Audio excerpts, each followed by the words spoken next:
So the deal's done. The Irish border issue is agreed between the EU and the UK.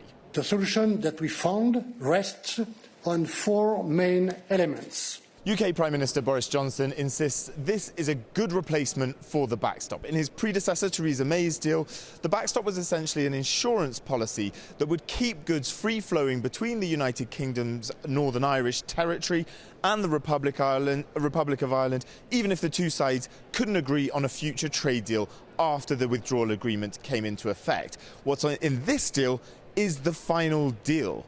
So what's in it? Number one, Northern Ireland will remain aligned to a limited set of EU rules, notably related to goods. What they've decided is that any goods entering Northern Ireland will be checked like any other goods entering the UK, and that there won't be border checks for goods crossing the Irish border. And that was seen as crucial as upholding the Good Friday Peace Agreement. Now, the next issue that they were looking into was duties that you have to pay, that goods have to be charged for when they cross borders. Northern Ireland will remain in the UK's customs territory.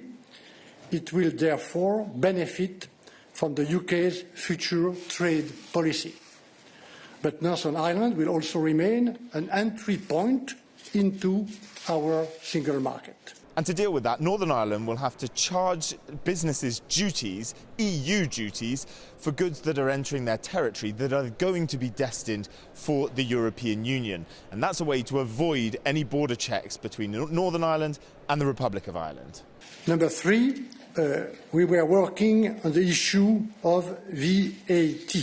And the explanation for that was basically it's resolved. It appears that Northern Ireland will need to stay within EU VAT rules, but that the United Kingdom will charge that tax. And that basically means that Northern Ireland will remain under EU rules, something that's unpalatable to the Democratic Unionist Party.